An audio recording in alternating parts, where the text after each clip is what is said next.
Republik, bagian 4 oleh Plato. Di sini, Adimantus menyela sebuah pertanyaan, di mana kamu akan menjawab, Sokrates, katanya, jika seseorang mengatakan bahwa kamu membuat orang-orang ini menyedihkan dan bahwa mereka adalah penyebab ketidakbahagiaan mereka sendiri, kota benar-benar memiliki mereka, tetapi mereka tidak lebih baik. Sementara orang-orang yang lain memperoleh tanah, membangun rumah-rumah yang besar dan bagus, memiliki semua hal yang bagus, bisa mempersembahkan pengorbanan kepada para dewa, dan mengerjakan kebaikan. Terlebih sebagaimana kamu katakan sekarang, memiliki emas dan perak dan semua keberuntungan. Tetapi mereka bisa dikatakan dirancang untuk menganggur di dalam kota, seperti tentara bayaran yang hanya berkeliling dan selalu berjaga-jaga.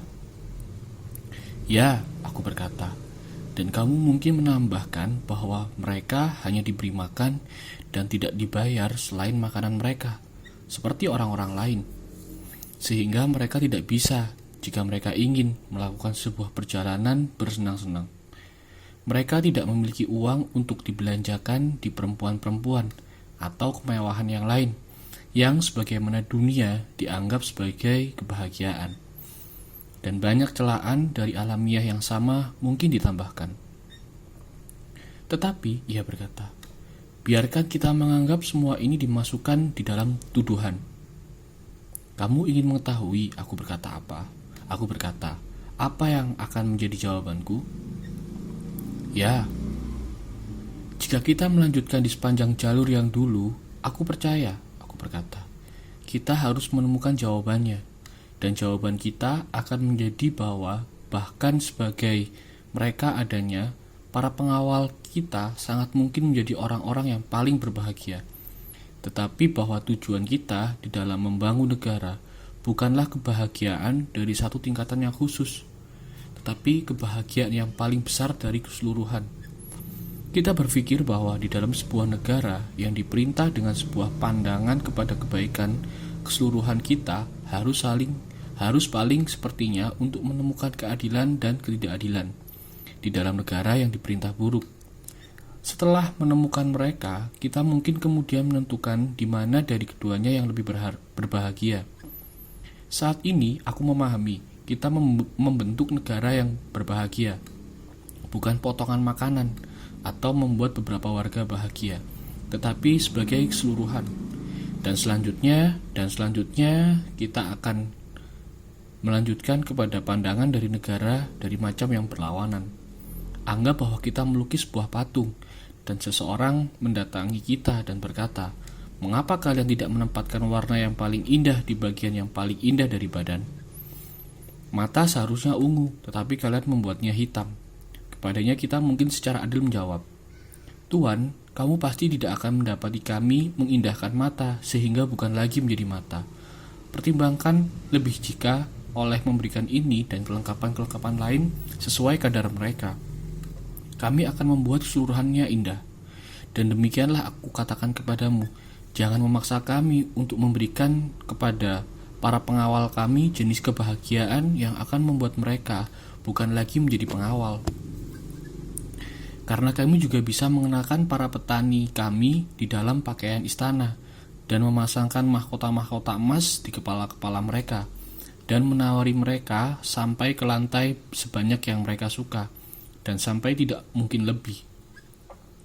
Para pengrajin gerabah kami yang juga dibiarkan berbaring di depan-depan dan melakukan perayaan di depan perapian mengelilingkan piala anggur, sementara roda mereka secara nyaman di tangan dan mengerjakan gerabah sebanyak yang ia suka.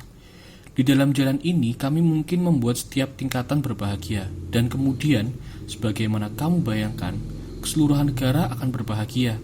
Tetapi jangan meletakkan pikiran ini ke dalam kepala-kepala kami, karena jika kami mendengarkanmu, petani akan bukan lagi jadi petani, pengrajin gerabah akan berhenti menjadi pengrajin gerabah, dan tidak seorang pun akan memiliki sifat yang khas di dalam negara.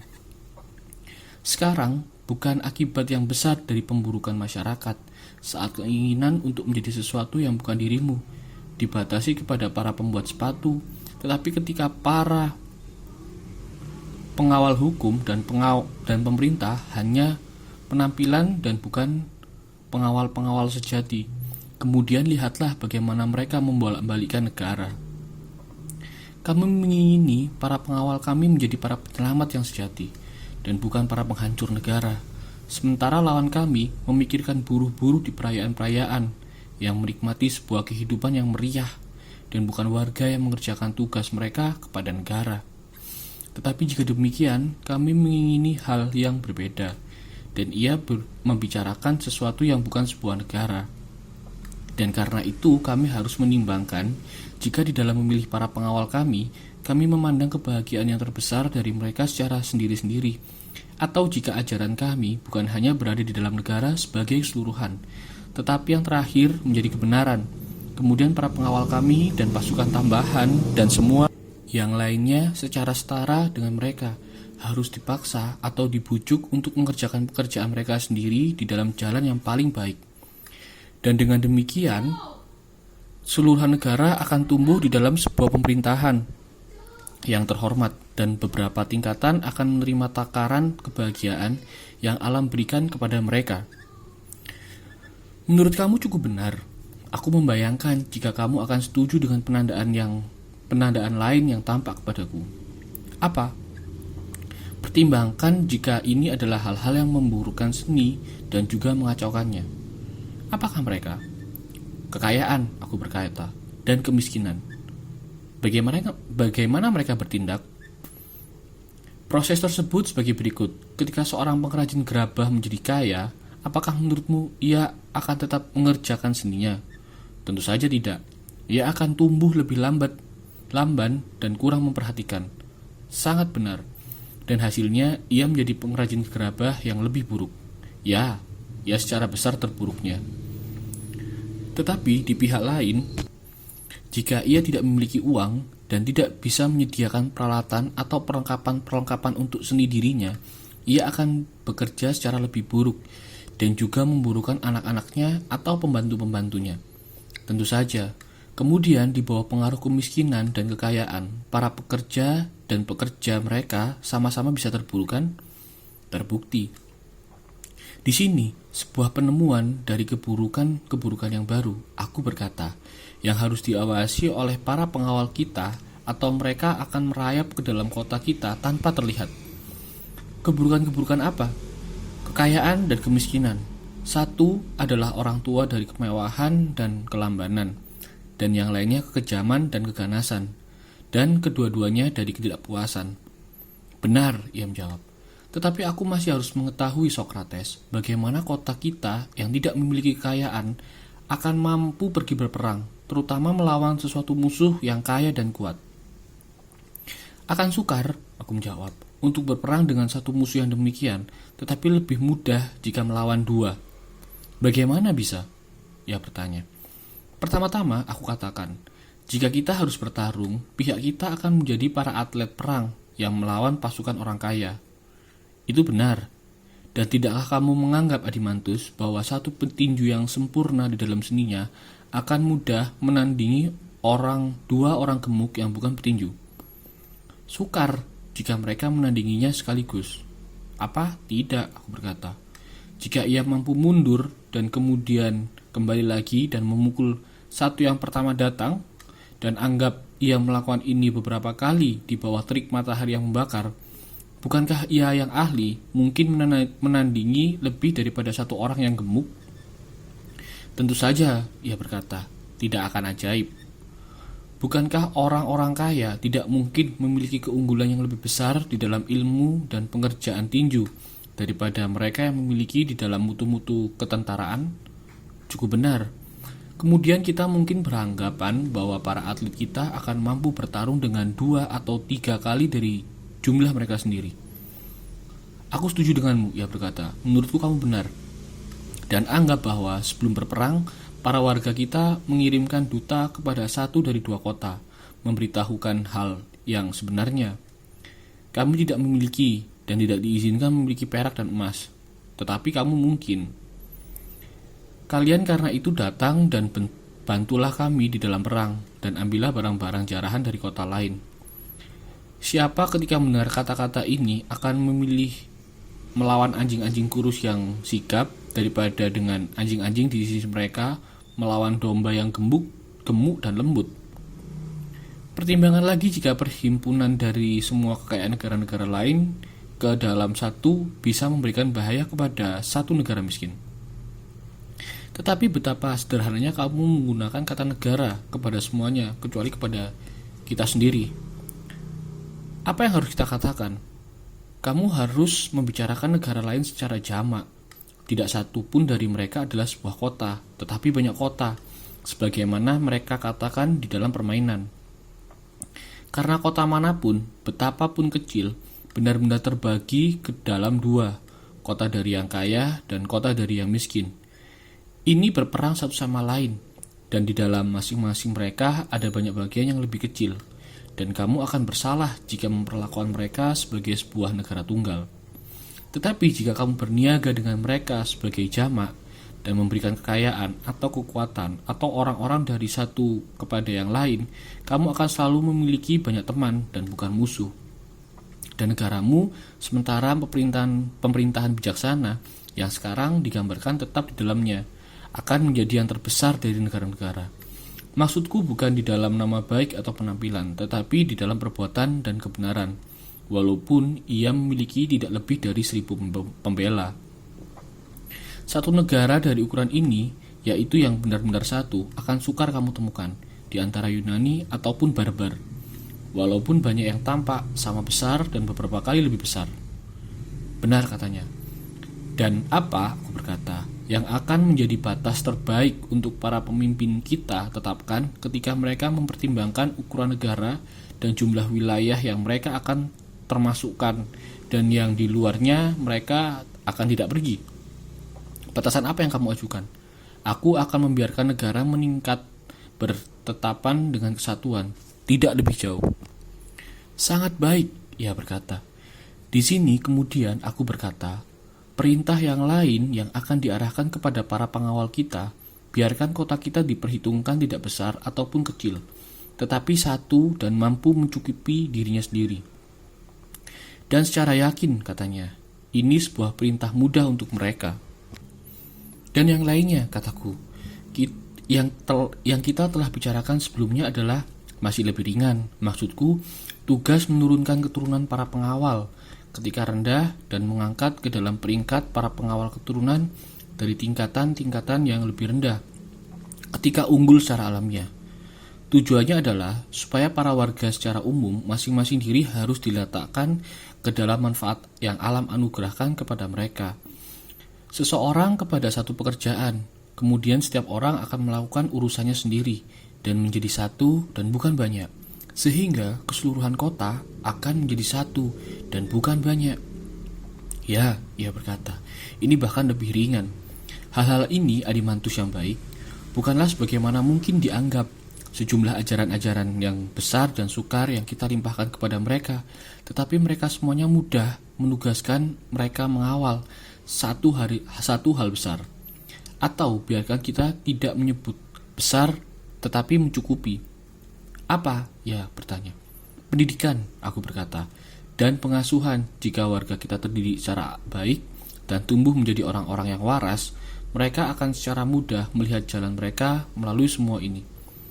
Sebaik persoalan-persoalan lain yang aku abaikan, misalnya pemilikan terhadap perempuan dan pernikahan dan peranakan, yang akan membuat semuanya mengikuti ajaran umum bahwa semua teman memiliki hal-hal yang sama, sebagaimana kata peribahasa.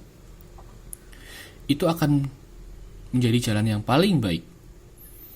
Juga, aku berkata, negara jika sekali dimulai secara baik akan di dalam lingkaran pertumbuhan, karena pengasuhan yang baik dan pendidikan yang baik jika terjaga akan menciptakan manusia-manusia yang baik, dan selanjutnya meningkat ke dalam manusia-manusia yang lebih baik daripada para pendahulunya. Kedua-duanya untuk tugas-tugas dan penghasil keturunan sebagaimana terjadi juga di antara bintang-bintang. Secara mungkin, ia berkata, untuk merangkum, inilah titik yang kepadanya di atas semuanya perhatian para pemimpin kita harus diarahkan, bahwa musik dan senam dipertahankan di dalam bentuk asli mereka, dan tidak ada perubahan baru dilakukan. Ketika siapapun mengatakan bahwa manusia paling menghargai lagu terbaru yang melayang di bibir penyanyi, mereka akan khawatir bahwa ia mungkin bukan memuji lagu-lagu yang baru, tetapi suatu macam lagu yang baru, dan ini harus tidak dipuji atau dianggap sebagai maksud dari sang penyair. Karena perubahan bentuk musikal adalah penuh bahaya kepada seluruh negara dan harus dilarang. Demikianlah Damon meyakini, dan aku bisa cukup mempercayainya. Ia berkata ketika gaya musik berubah, negara selalu berubah bersama mereka. Ya, kata Adimantus, dan masukkan aku juga di dalam yang percaya. Disinilah aku berkata, di dalam musik, para pengawal kita harus membangun rumah jaga dan pos pengawasan mereka. Ya, ia berkata, tidak berhukum yang kamu bicarakan terlalu secara mudah menyusup. Ya, aku menjawab, karena di dalam bentuk penghiburan dan di dalam pertama ia tampak tidak menyakiti. Ya, mengapa ya? Ia berkata, dan tidak ada sakit andaikan ia bukan sedikit demi sedikit semangat perizinan ini menemukan rumah, tidak terasa menyusup ke dalam cara-cara dan kebiasaan-kebiasaan. Dari sana bergerak dengan kekuatan yang lebih besar. Ia menyerang perjanjian-perjanjian antara orang dan orang. Dan dari perjanjian-perjanjian menurut hukum dan undang-undang di dalam cerobohan yang sama sekali berujung akhirnya Sokrates dengan menumbangkan semua hak pribadi ataupun umum. Apakah itu benar? Aku berkata. Itu adalah kepercayaanku, ia menjawab. Kemudian, sebagaimana kita telah katakan di permulaan, pemuda kita harus dilatih di dalam sebuah aturan yang lebih ketat. Karena jika hiburan-hiburan menjadi tidak berhukum, dan para pemuda sendiri menjadi tidak berhukum, mereka akan tidak pernah tumbuh menjadi warga-warga yang terarah, baik, dan terhormat. Benar, katanya.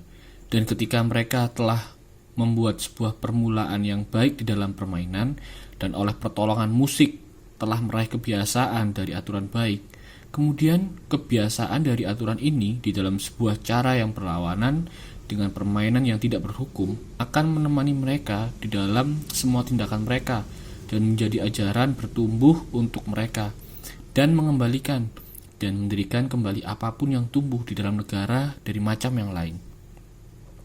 Benar. Terdidik demikian, mereka akan menemukan untuk diri mereka sendiri aturan-aturan yang lebih rendah, yang para pendahulu mereka telah semuanya lalaikan. Apa maksudmu? Maksudku, hal-hal semacam ini ketika pemuda harus diam di hadapan para tetua mereka, cara mereka mempertunjukkan penghormatan kepada mereka dengan berdiri dan mendukung mereka. Penghormatan kepada orang tua, kain-kain atau sepatu-sepatu yang akan dikenakan, cara merias rambut, sikap, dan adab-adab di dalam umum. Kamu akan setuju denganku? Ya. Tetapi untuk mengundangkan persoalan-persoalan semacam demikian, menurutku akan konyol. Hukum semacam demikian akan tidak dipatuhi juga tidak bertahan, hanya tertulis di dalam kata-kata di atas kertas. Mustahil. Tampaknya di Mantus, arah awal pendidikan seseorang akan menentukan kehidupan masa depannya. Bukankah yang serupa selalu menarik yang serupa? Ya, demikian. Hasil akhir aku menduga kita akan katakan sebagai hasil yang lengkap dan hebat dari yang mungkin baik atau kebalikannya. Tentu saja, untuk alasan ini aku berkata, aku harus tidak berusaha lebih jauh untuk mengundang-undangkan mereka. Cukup secara alamiah, ia menjawab. Apa demi nama langit tentang perniagaan-perniagaan, kesepakatan-kesepakatan yang biasa di antara manusia satu sama lain di agora, atau lagi tentang perjanjian-perjanjian dengan permulaan para pengrajin, tindakan-tindakan untuk bahasa buruk tentang celah dan luka, pemenuhan sumpah dan penunjuk juri-juri yang kamu akan katakan. Mungkin ada juga bangkit pertanyaan-pertanyaan tentang tipuan-tipuan dan penyulingan-penyulingan dari pasar dan pelabuhan yang padanya mungkin diperlukan, dan di dalam umum tentang peraturan-peraturan dari pasar-pasar, polisi-polisi, pelabuhan-pelabuhan, dan sebagainya. Haruskah kita merendahkan diri melegislasi apapun dari yang semacam ini? Menurutku, ia berkata, akan tidak pantas memberikan penentuan hukum-hukum tentang mereka kepada orang-orang yang terhormat. Hukum-hukum yang dibutuhkan untuk hal-hal semacam ini akan mereka temukan secara mudah. Ya, aku berkata, temanku, jika dewa menjaga untuk mereka hukuman-hukuman yang kita telah berikan kepada mereka, jika tidak, kata Adimantus, mereka akan selama-lamanya membuat dan memperbaiki hukum-hukum mereka dan kehidupan-kehidupan mereka demi memperoleh kesempurnaan. Kamu akan membandingkan mereka, aku berkata, kepada orang-orang yang tidak pernah tepat, yang tidak memiliki pengendalian diri, yang akan tidak menanggalkan kebiasaan-kebiasaan mereka yang tidak bersahaja secara tepat. Ya, aku berkata, dan sebuah kehidupan menyenangkan yang mereka jalani. Mereka selalu memeriksa dan meningkatkan dan merumitkan kekeliruan-keliruan mereka, dan mereka selalu meyakini bahwa mereka akan disembuhkan oleh obat ajaib apapun yang siapapun menyarankan untuk mereka coba. Kejadian-kejadian yang sangat umum, ia berkata, dengan orang-orang yang tidak pernah tepat semacam ini.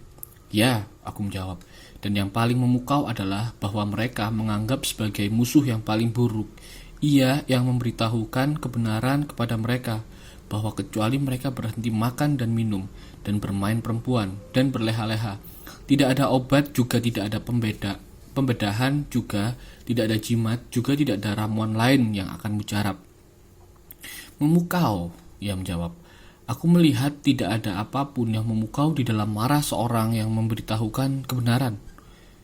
Kamu tidak tampak sebagai pengagum orang-orang semacam demikian. Secara yakin tidak.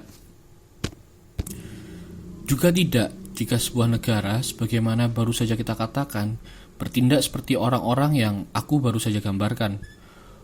Bukankah ada negara-negara yang berpemerintahan buruk yang di dalamnya para warga dilarang di bawah ancaman hukuman mati untuk menegakkan perundang-undangan mereka, dan bahkan ia yang paling secara manis menerima mereka yang hidupnya di bawah pemerintahan ini dan menuruti mereka dan memilih mereka dan memiliki keahlian di dalam menjaga dan memuaskan perasaan-perasaan mereka.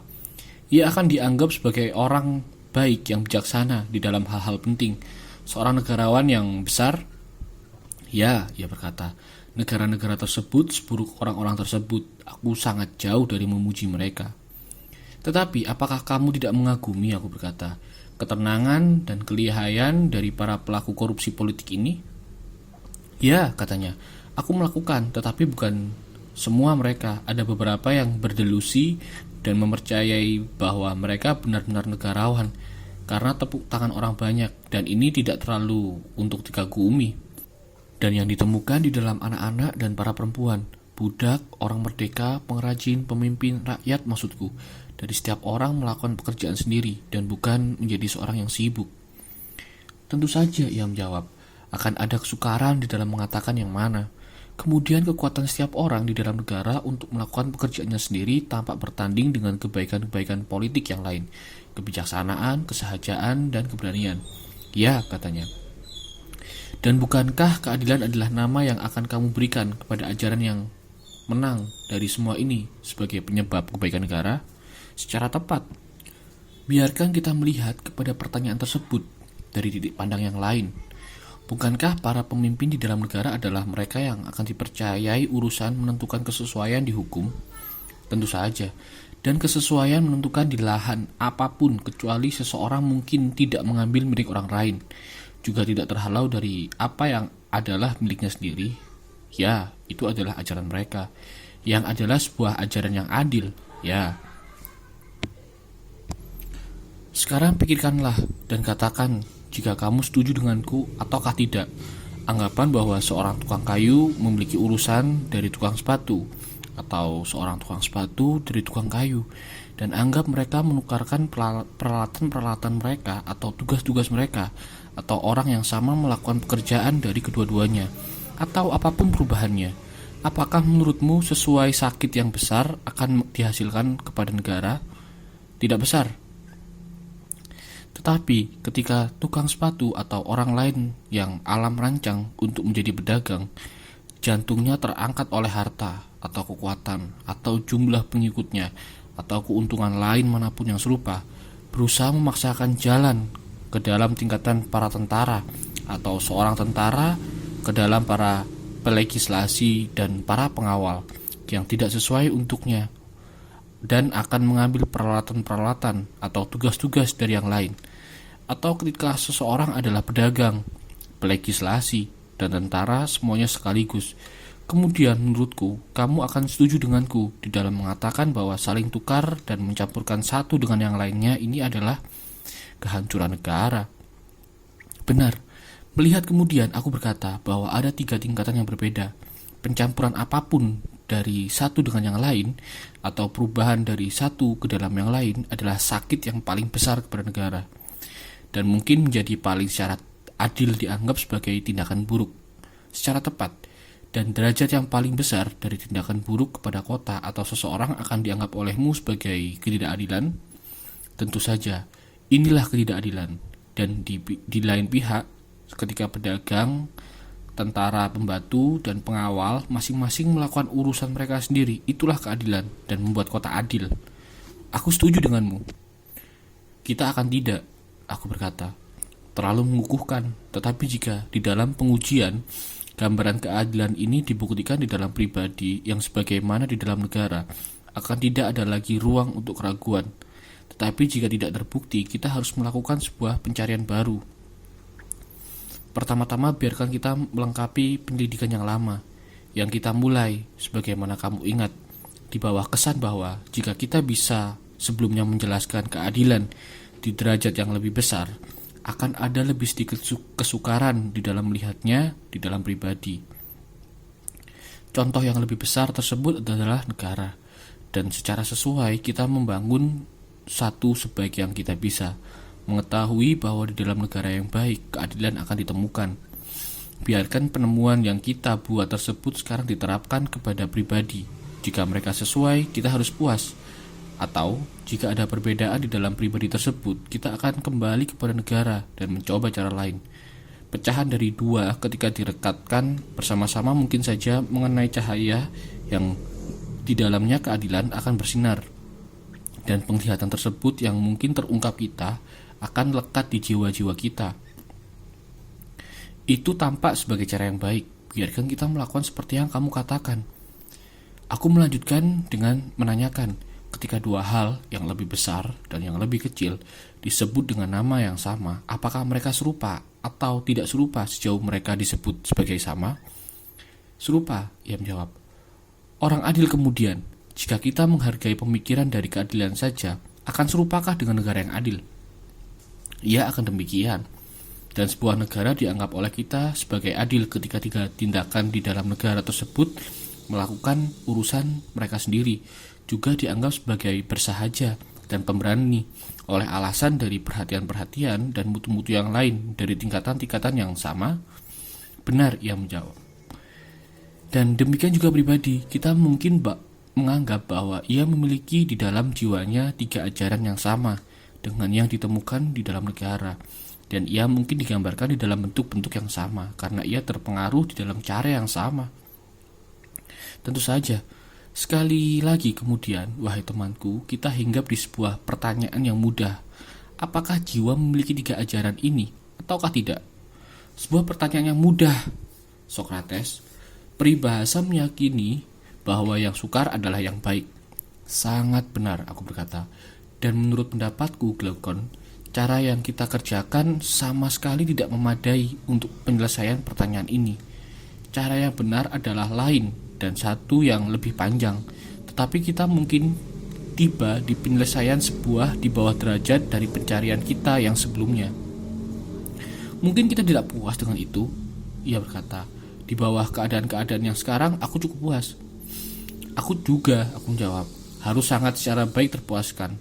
Kemudian kamu jangan lelah melanjutkan pencarian tersebut, ia berkata. Bukankah kemudian, aku berkata, kita harus menerima bahwa di dalam masing-masing kota ada ajaran-ajaran yang sama dan kebiasaan-kebiasaan yang ada di dalam negara, dan bahwa dari diri mereka masuk ke dalam negara. Bagaimana yang lain mereka bisa ada di sana, misalkan gairah atau semangat. Akan konyol untuk membayangkan bahwa mutu ini ketika ditemukan di dalam negara tidak berasal dari diri-diri yang dianggap memilikinya. Misalnya orang-orang Trakia, orang-orang Scythia, dan di dalam umumnya negara-negara utara. Dan hal yang sama mungkin dikatakan dari cinta kepada pengetahuan, yang adalah kekhasan yang istimewa dari bagian kita dari dunia, atau cinta kepada uang dengan kebenaran yang setara diberikan kepada orang-orang Fonisia dan orang-orang Mesir. Secara tepat demikian ia berkata. Tidak ada kesukaran di dalam memahami ini, tidak ada apapun. Tetapi pertanyaan tersebut mulai sukar ketika kita menanyakan apakah kita melakukan semua hal dengan satu hal, ataukah ada tiga hal dan kita melakukan satu dengan yang satu dan satu sama lain. Apakah untuk dikatakan kita belajar dengan satu bagian dari alamiah kita, merasa marah dengan yang lainnya, dan dengan bagian ketiga mengharapkan kenikmatan dari pemuasan selera-selera alamiah kita? Ataukah apakah keseluruhan jiwa datang ke dalam permainan, di dalam setiap macam tindakan? Sukar untuk menjawabnya secara memadai. Ya, ia berkata, di sana terletak kesukaran. Kemudian biar kita sekarang mencoba dan menentukan jika mereka sama ataukah berbeda. Bagaimana kita bisa? Ia bertanya. Aku menjawab sebagai berikut. Hal yang sama secara jelas tidak bisa bertindak atau ditindaki di dalam bagian yang sama atau di dalam hubungan kepada hal yang sama di saat yang sama di dalam jalan-jalan yang berlawanan. Sehingga kita menemukan pertentangan ini terjadi di dalam penggunaan-penggunaan pikiran. Kita mengetahui bahwa mereka benar-benar tidak sama, tetapi berbeda. Baik. Misalnya, aku berkata, bisakah hal yang sama beristirahat dan bergerak di saat yang sama, di dalam bagian yang sama? Mustahil. Masih, aku berkata, biarkan kita memiliki sebuah pernyataan yang berharga dari ketentuan-ketentuan. Jika kita tidak, maka dari sini kita harus terjatuh keluar dari jalan. Bayangkan seseorang yang berdiri dan juga menggerakkan tangannya dan kepalanya, dan anggap seseorang mengatakan bahwa orang yang satu dan sama itu bergerak dan beristirahat di saat yang sama. Kepada cara berbicara demikian, kita harus keberatan dan harus lebih mengatakan bahwa satu bagian darinya beristirahat, sementara yang lainnya bergerak.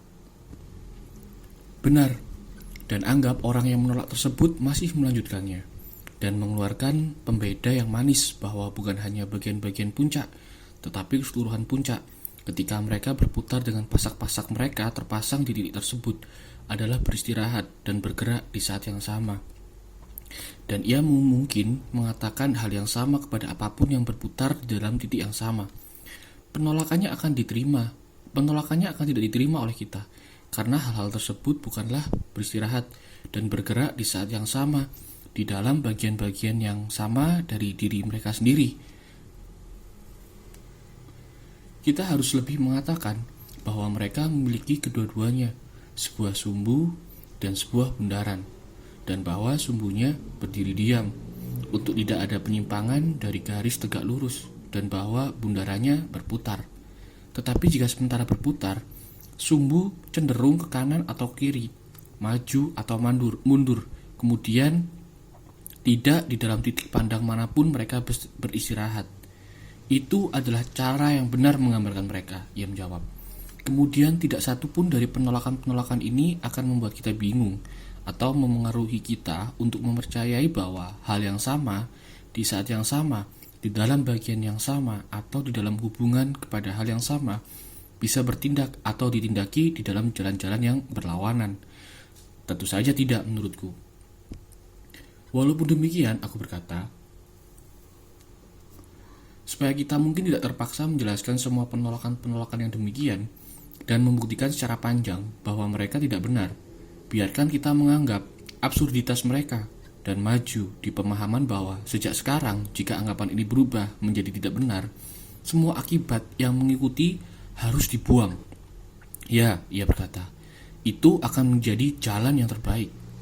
Baik, aku berkata, akankah kamu mengatakan bahwa menerima dan menolak, gairah dan keengganan, tarikan dan dorongan adalah semuanya mereka berlawanan, dihargai sebagai aktif ataupun pasif, karena tidak membuat perbedaan di dalam kenyataan dari kebalikan mereka? Ya, ia berkata, mereka berlawanan. Baik, aku berkata, dan lapar dan haus, dan gairah-gairah di dalam umum, dan lagi, menginginkan, mengingini, dan mengharapkan.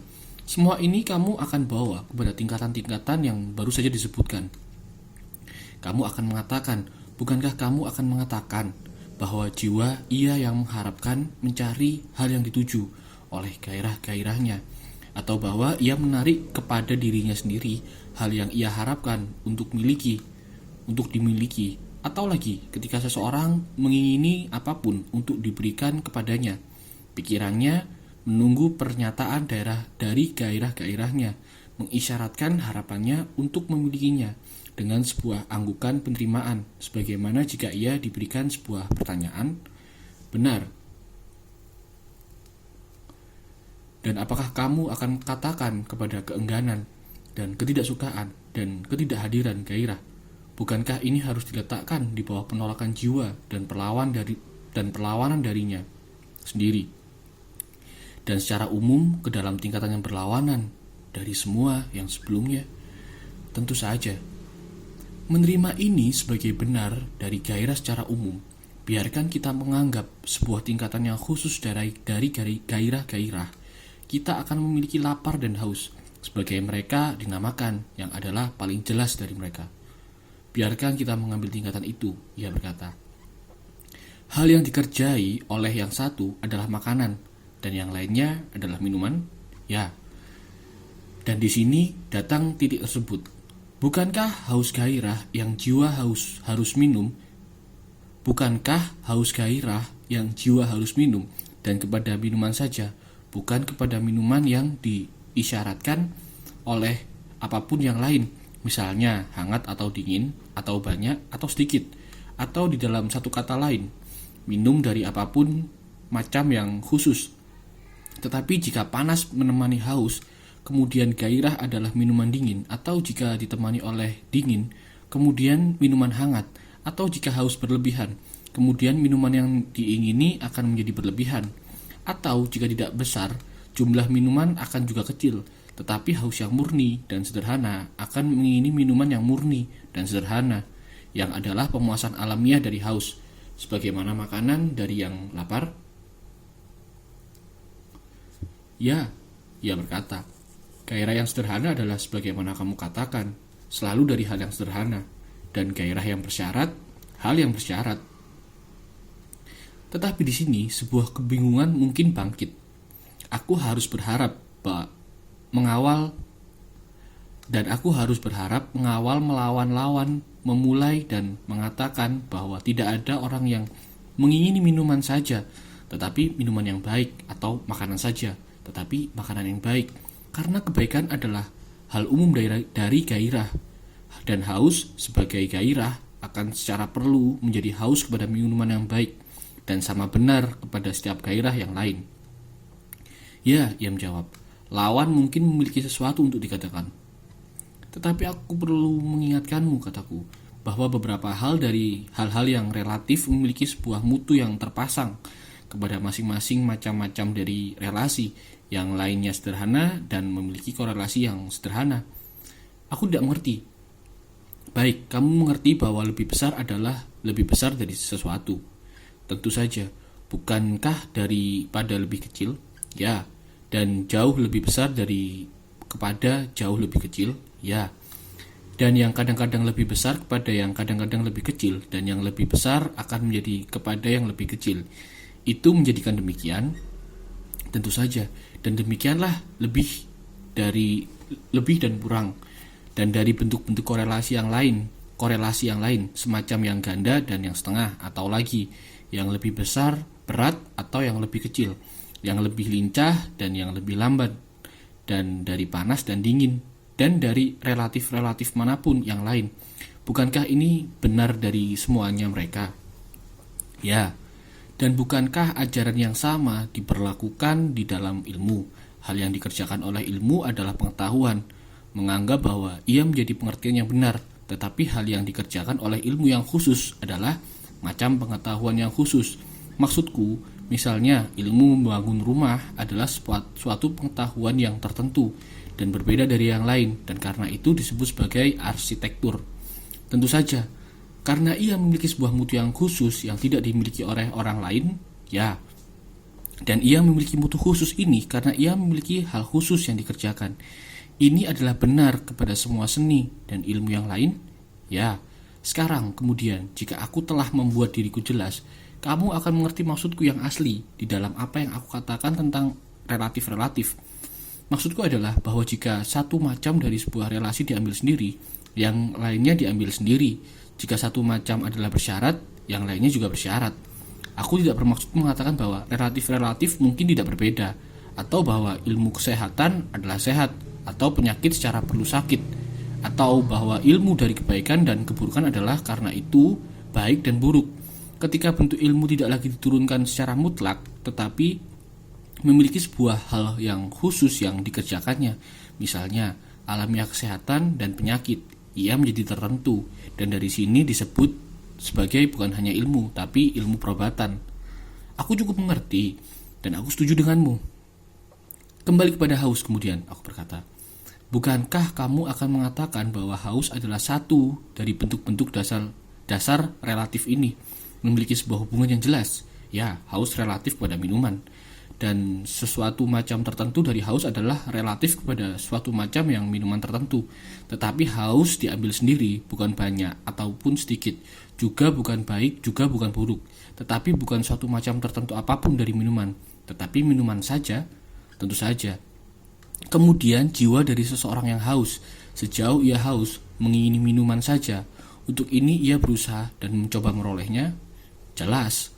Dan jika kamu mendapati sesuatu yang menarik, sebuah jiwa yang haus menjauh dari minuman, itu haruslah berbeda dari ajaran haus yang menarik seperti seekor binatang kepada minuman. Karena, sebagaimana kita katakan, hal yang sama tidak bisa di saat yang sama dengan bagian yang sama dari dirinya sendiri bertindak di jalan-jalan yang berlawanan tentang hal yang sama. Mustahil. Tidak lebih daripada kamu yang mengatakan bahwa tangan-tangan dari pemanah menekan dan menarik busur di saat yang sama. Tetapi apa yang kamu katakan adalah bahwa satu tangan menekan dan yang lainnya menarik. Secara tepat demikian ia menjawab. Dan mungkin seorang haus tetapi tidak berkeinginan kepada minum?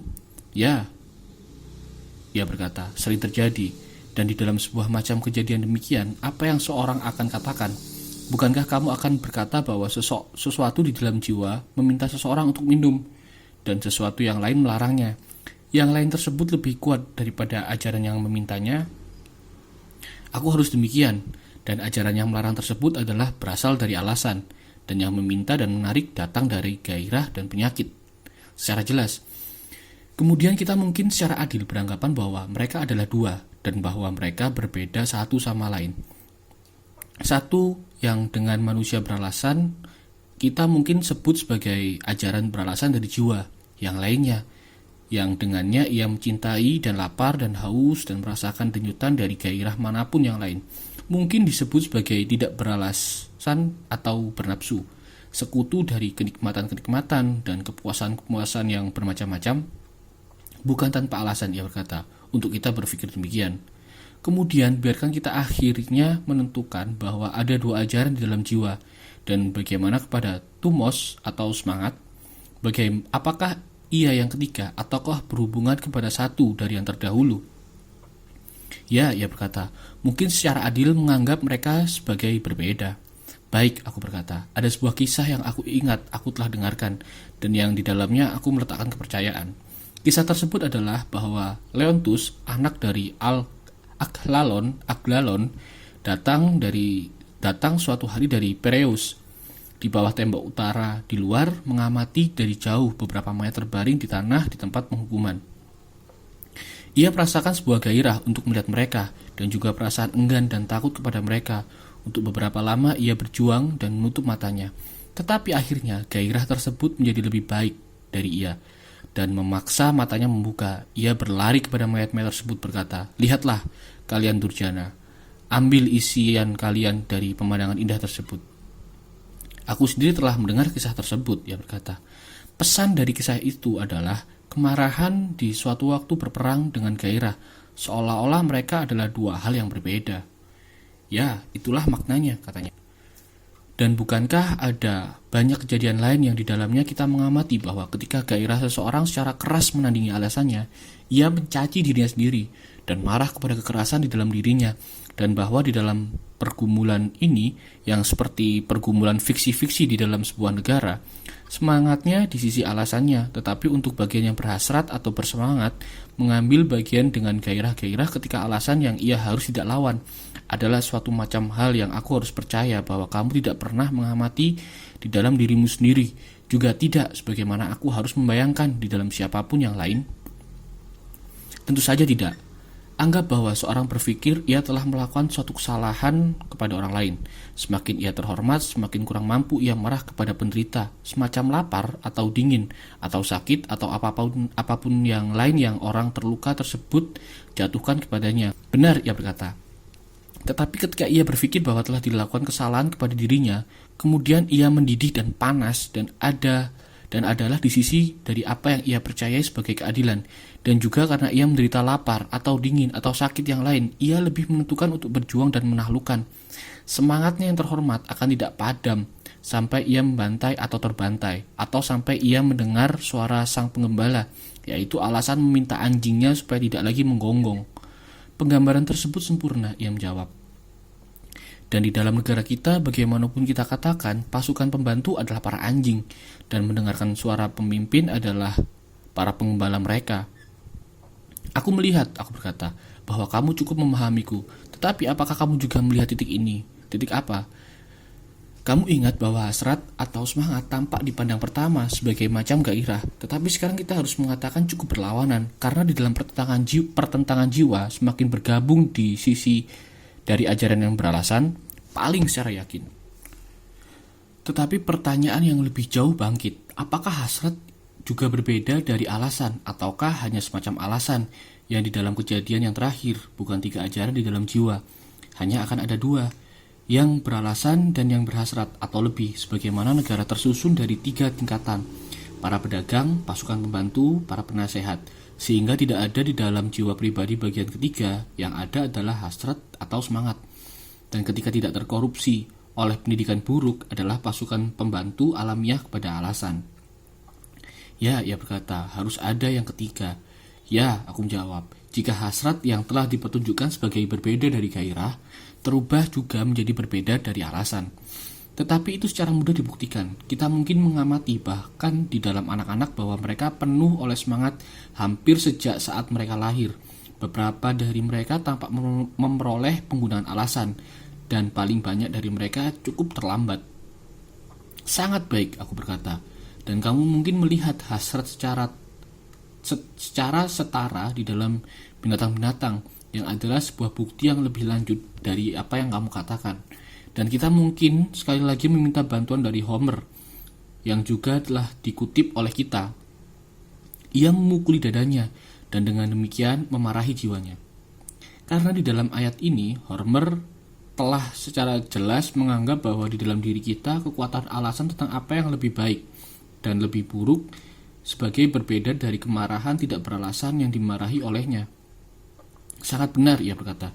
Sehingga setelah banyak terombang-ambing, kita mencapai daratan dan secara adil menyetujui bahwa ajaran-ajaran yang sama yang ada di dalam negara juga di dalam pribadi, dan bahwa mereka sejumlah 3 secara tepat. Bukankah kita harus kemudian menyimpulkan bahwa pribadi adalah bijaksana di dalam jalan yang sama, dan di dalam kebaikan dari mutu yang sama dengan yang membuat negara bijaksana? Tentu saja, juga bahwa mutu yang sama yang menegakkan keberanian di dalam negara menegaskan keberanian di dalam diri, dan bahwa kedua-duanya, negara dan pribadi, membawa relasi yang sama kepada semua kebaikan yang lain secara yakin. Dan pribadi akan diakui oleh kita sebagai adil di dalam jalan yang sama yang di dalamnya negara adalah adil. Itu mengikuti, tentu saja, kita tidak bisa terkecuali mengingat bahwa keadilan negara terdiri di dalam masing-masing 3 tingkatan, melakukan pekerjaan dan tingkatannya sendiri. Kita tidak seperti telah melupakannya, ia berkata. Kita harus mengingat bahwa diri yang di dalamnya terdapat mutu dari alamiahnya, melakukan pekerjaan mereka sendiri akan menjadi adil, dan ia akan mengurusi urusannya sendiri. Ya, ia berkata, kita harus mengingat itu juga. Dan bukankah ajaran beralasan yang adalah bijaksana dan menjaga keseluruhan jiwa untuk memerintah dan ajaran berhasrat atau bersemangat sebagai rakyat dan sekutu? Tentu saja, dan sebagaimana kita katakan, pengaruh yang bersatu dari musik dan senam akan membawa mereka kepada keserasian, memantapkan dan menopang alasan dengan kata-kata dan pelajaran yang terhormat, dan membuat bersahaja dan membuat sejuk dan membuat beradab hasrat-hasrat yang liar dengan harmoni dan ritme. Cukup benar, ia berkata. Dan dua hal ini terasuh dan terdidik demikian, dan belajar secara benar untuk mengetahui kegunaan-kegunaan mereka sendiri akan memimpinnya bergairah, yang di dalam setiap dari kita adalah bagian yang paling besar dari jiwa, dan oleh alam paling tidak pernah puas kepada keperolehan. Kepada ini mereka akan mengawal, jika tidak bertambah besar dan bertambah kuat dengan kepenuhan dari kenikmatan-kenikmatan badania, sebagaimana mereka dinamai jiwa yang bergairah. Tidak lagi terbatasi oleh lingkungan sendiri, harus berusaha memudahkan dan memimpin mereka yang bukan rakyatnya yang alamiah sejak lahir dan membalikkan keseluruhan kehidupan dari manusia. Benar, katanya. Kedua-duanya bersama-sama, bukankah mereka akan menjadi para pembela yang paling baik dari keseluruhan jiwa dan keseluruhan badan melawan serangan-serangan dari luar, yang satu menasihati dan yang lainnya berjuang di bawah pemimpinnya, dan secara berani melaksanakan perintah-perintah dan nasihat-nasihatnya. Benar. Dan ia yang dianggap pemberani adalah yang menahan di dalam penikmatan dan di dalam rasa sakit perintah-perintah dari alasan tentang apa yang harus atau harus tidak ditakuti. Benar, ia menjawab. Dan ia yang kita sebut bijaksana adalah ia yang memiliki di dalam dirinya bagian kecil yang memerintah dan yang memberikan perintah-perintah ini. Bagian itu juga dianggap memiliki pengetahuan dari apa yang merupakan kepentingan dari masing-masing tiga bagian dan keseluruhan secara yakin. Dan bukankah kamu akan mengatakan bahwa bersahaja yang ia miliki bagian-bagian yang sama ini di dalam harmoni, yang di dalam dirinya satu ajaran alasan memerintah, dan dua rakyat satu dari semangat dan hasrat, bersama-sama bersetuju bahwa alasan harus memerintah dan tidak akan memberontak? Tentu saja, ia berkata, itu adalah cerita yang benar dari kesahajaan di dalam negara ataupun di dalam pribadi. Dan secara yakin aku berkata, kita telah menjelaskan lagi dan lagi bagaimana dan oleh kebaikan dari mutu apa seseorang akan menjadi adil. Itu sangat pasti. Dan apakah keadilan redup di dalam pribadi dan ia dari bentuk yang berbeda, atau apakah ia sama dengan yang kita menemukannya di dalam negara? Tidak ada perbedaan di dalam pendapatku, ia berkata. Karena jika keraguan apapun masih tetap hidup di dalam pikiran-pikiran kita, beberapa contoh yang biasa akan memuaskan kita dari kebenaran dari apa yang aku katakan. Contoh apa maksudmu? Jika sebuah jawaban diminta untuk pertanyaan tentang negara yang adil atau orang yang dilatih di dalam ajaran dari negara yang semacam demikian, dipercayakan sebuah simpanan emas dan perak, akan mengambil dan menggelapkannya. Siapa menurutmu yang akan berpikir bahwa ia akan serupa orang-orang dari macam yang berbeda? Tidak seorang pun, ia menjawab. Akankah orang atau warga yang adil pernah bersalah dari pelanggaran atau pencurian atau pengkhianatan kepada teman-temannya atau kepada negaranya? Tidak pernah. Juga tidak akan ia melanggar keyakinan yang di sana ada sumpah-sumpah atau perjanjian-perjanjian. Mustahil. Perzinahan atau tidak menghormati ayah dan ibunya atau terjatuh di dalam tugas-tugas agama akan terjadi kepada siapapun kecuali orang semacam demikian. Siapapun, ia berkata. Dan alasannya adalah bahwa masing-masing dari bagiannya melakukan urusannya sendiri di dalam memimpin ataupun dipimpin. Secara tepat demikian. Apakah kamu puas kemudian bahwa mutu yang membuat orang-orang yang demikian dan negara-negara yang demikian adalah keadilan? Atau apakah kamu berharap menemukan sesuatu yang lain? Tidak aku. Tidak memang aku.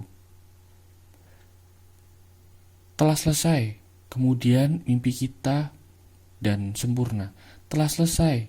Kemudian mimpi kita dan sempurna. dan kecurigaan kita yang kita ungkapkan di permulaan pekerjaan pembangunan kita, bahwa suatu kekuatan ilahiyah harus memimpin kita kepada bentuk prima dari keadilan? Ya, tentu saja. Benar, Glaucon. Ia menolong. Ini adalah bayangan keadilan. Bagian pekerjaan yang mensyaratkan tukang kayu atau pembuat sepatu dan keseluruhan warga untuk masing-masing melakukan kegiatannya sendiri. Tetapi dalam kenyataan, keadilan adalah semacam yang kita gambarkan, memperhatikan bukan bagian luar dari orang, tetapi bagian dalam, yang adalah dirinya yang sebenarnya dan yang diperhatikan dari orang. Karena orang yang adil tidak mengizinkan beberapa bagian di dalam dirinya tercampur dengan satu sama lain, atau apapun dari mereka melakukan pekerjaan dari yang lain. Ia memasang aturan kehidupan di dalam dirinya sendiri, dan adalah tuan dan hukumannya sendiri, dan berdamai dengan dirinya sendiri. Ketika ia telah mengikat bersama-sama 3 ajaran di dalam dirinya, yang mungkin dibandingkan kepada yang lebih tinggi, lebih rendah, dan pertengahan dari titik derajat, dan jarak-jarak pertengahan. Ketika ia telah mengikatkan ini semuanya bersama-sama, dan tidak lagi banyak, tetapi telah menjadi satu secara keseluruhan, bersahaja dan tetap dan secara sempurna alamiah yang terluruskan. Ia kemudian bertindak jika ia harus bertindak di dalam harta atau di dalam perlakuan kepada badan atau di dalam beberapa hubungan politik atau urusan pribadi.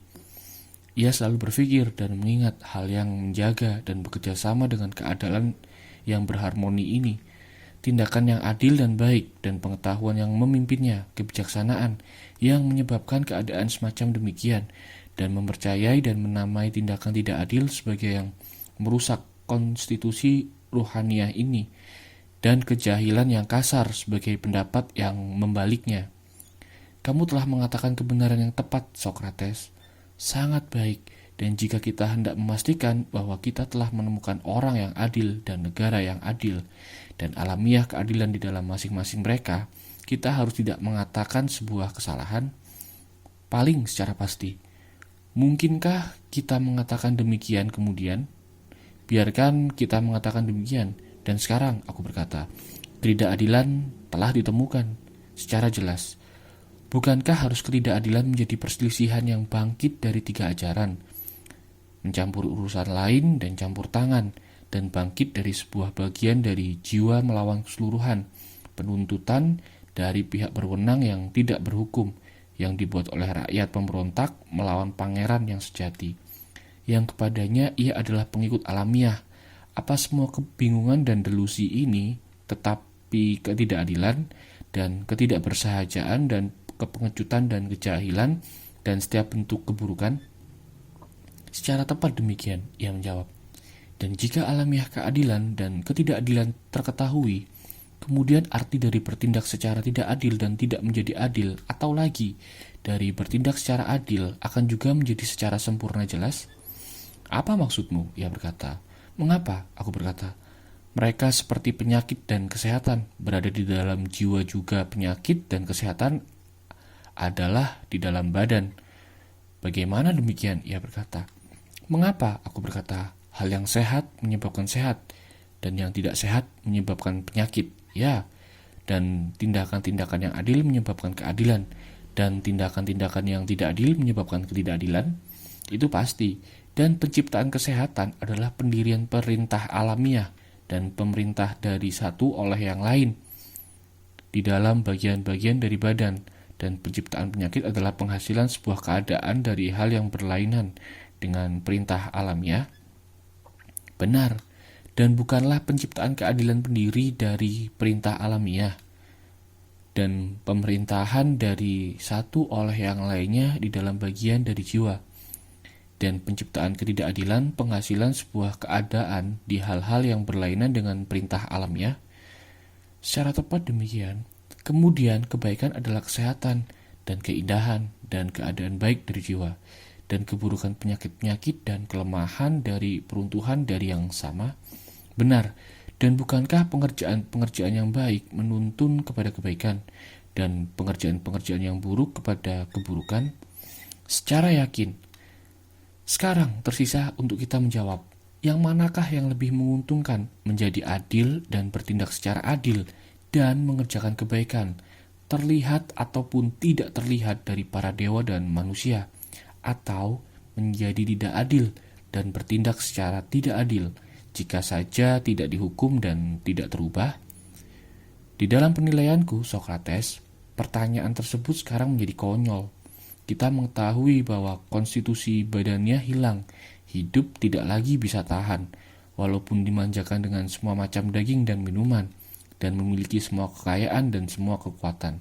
Haruskah kita memberitahukan bahwa ketika intisari dari ajaran yang penting telah diruntuhkan dan diburukan, kehidupan masih berharga untuk dimiliki seseorang, jika saja ia dibiarkan melakukan apapun yang ia sukai, dengan satu pengecualian bahwa ia tidak memperoleh keadilan dan kebaikan, atau melepaskan diri dari ketidakadilan dan keburukan, menganggap mereka kedua-duanya sebagai yang kita telah gambarkan. Ya, aku berkata, pertanyaan sebagaimana kamu katakan konyol, tetapi sebagaimana kita dekat titik yang kita mungkin melihat kebenaran di dalam cara yang paling jelas dengan mata kita sendiri, biarkan kita tidak berhenti. Tentu saja tidak, ia menjawab. Naiklah ke sini, aku berkata, dan pandanglah bermacam-macam bentuk keburukan. Mereka adalah maksudku yang berharga dipandang. Aku mengikutimu, ia menjawab. Lanjutkan. Aku berkata, argumen tampak telah mencapai ketinggian yang darinya, sebagaimana dari suatu menara pengamatan. Seseorang mungkin memandang ke bawah dan melihat bahwa kebaikan adalah satu, tetapi bahwa bentuk-bentuk keburukan tidaklah terhitung. Ada 4 yang istimewa yang pantas diperhatikan. Apa maksudmu? Ia berkata. Maksudku, aku menjawab, ada tampak bentuk-bentuk tertentu dari negara sebanyak bentuk-bentuk dari jiwa. Berapa? Ada 5 dari negara dan 5 dari jiwa, aku berkata. Apa mereka? Pertama, aku berkata, adalah yang telah kita gambarkan dan mungkin telah dikatakan memiliki 2 nama, monarki dan aristokrasi. Secara sesuai sebagaimana pemerintahan dikerjakan oleh satu orang yang khusus atau oleh banyak. Benar, ia menjawab. Tetapi aku menghargai 2 nama tersebut menggambarkan satu bentuk saja. Karena jika pemerintahan berada di dalam tangan dari satu ataupun banyak, jika para pemerintah telah dilatih di dalam cara yang kita telah dapati, hukum-hukum mendasar dari negara akan diperoleh. Benar, ia menjawab.